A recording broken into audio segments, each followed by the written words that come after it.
Magandang araw mga kalapatids. Ako nga po pala si Victor Kaingad Jr., the specialist lot ng Santolan Pasig. Yo, siyempre bago ang lahat, ayan, maraming salamat po sir sa pag-unlock na makapag-lot visit sa'yo. Yan sir, pwedeng may pasyal mo kami sa mga ibon mo. Teka, kaya tayo sa taas. Yun, tara, let's go. So may alaga lang aso sir Victor, sana'y mabait nga talaga. Yan. Shout out kay Doggy. Yan, kaya may ganito para hindi ka sasalubungin ng ibon. Ah, okay. Yun pala purpose nun. Medyo lumuwag lang pero ano to garterized to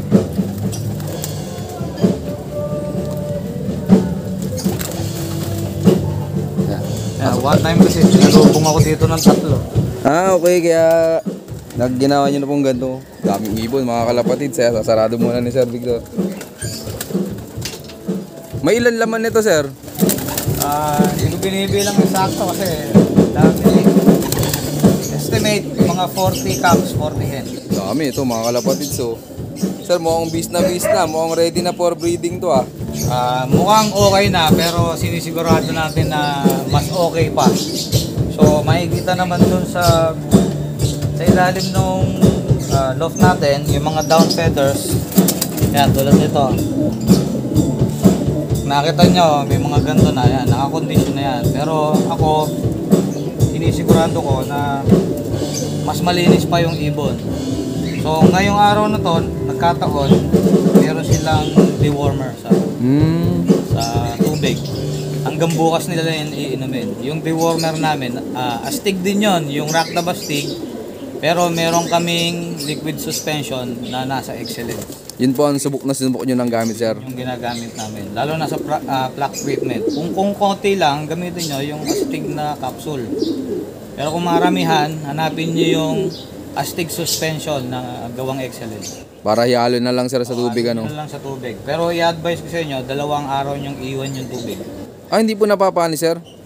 Hindi naman siya napapanis kasi suspension siya.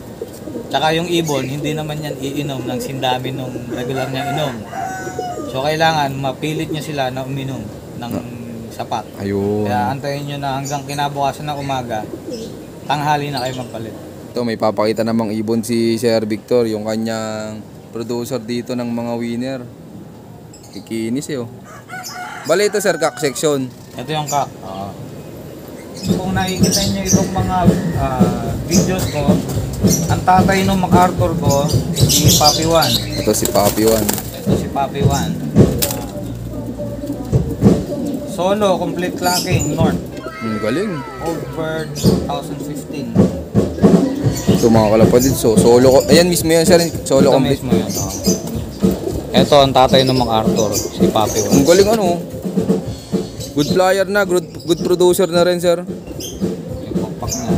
Ito mga kalapatid. Makakapal. Oo nga. Anong bloodline nan, sir? Ano to, mga old Vandenbroek ni Nix Ang. Ito mga kalapatid, so good flyer, good producer din. Anong taon, sir, nag-anak yan ng MacArthur? 2019 yung MacArthur namin. Sunod na taon, kapatid din nila yung winner namin ng South at Balogan, pulling winner, last 3 laps winner. Nakatop lang ng 14 minutes sa Tacloban kasi 700 ang katop namin sa PFC. So dumating siya 14 minutes late. So yung ano, sir? Kung yun ay nag-clock, malamang first overall yun kasi ang ganda ng naging ano pa siya, 5th overall pa siya. Oo nga, ano, sayang. Tapos andito yung ganos ko, Yan, sir, yung mga breeder mo na gamit mo pang ano, sir, OLR sa international. ito rin yung tatay ng mga nakaraang winner ko sa mga sprint. Tignan mo yung singsing yan. Original ganos yan, GFL. Oo nga, ito mga kalapatid, so Line breed to, may Wolverine. Both sides ng both parents niya, may Wolverine. nasubukan na po sa mga fan racer. Pati yung mga anak nito, nagpo-produce na rin. Anak niya to. Ito. Yan, yung splash.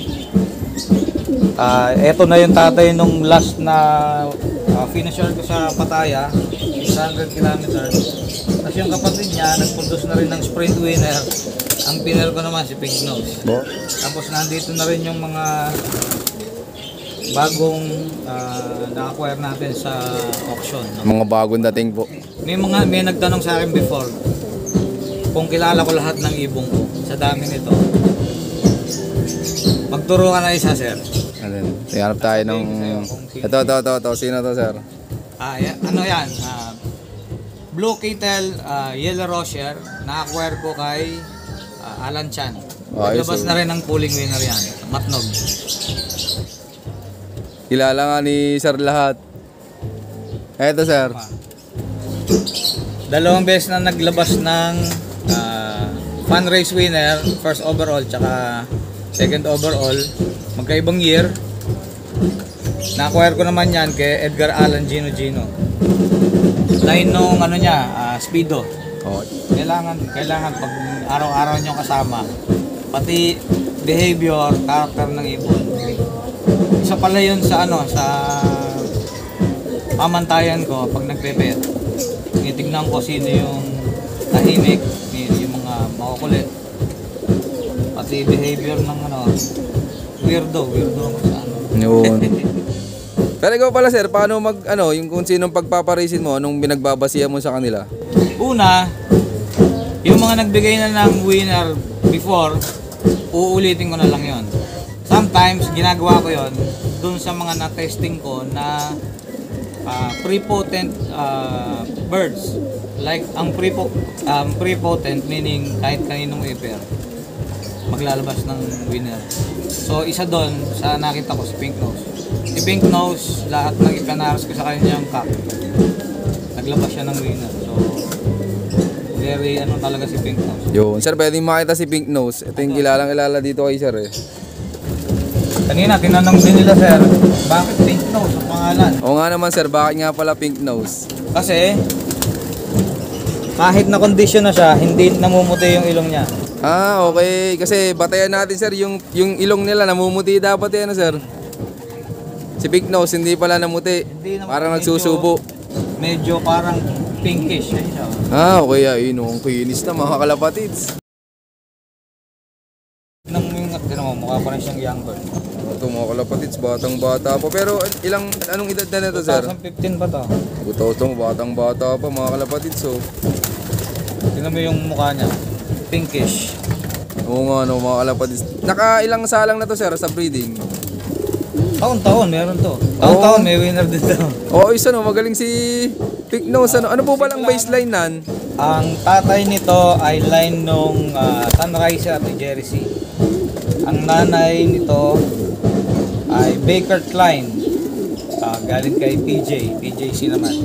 Pero ano po ba lang naging achievements nito ni Pink Nose, sir? Si Papi Juan lang ang nakatalo kay Pink Nose. Bakit, sir? Same race sila nag-race. Kaya lang, bumutas to ng isa. Pero 3 lap, ito, lap champion to.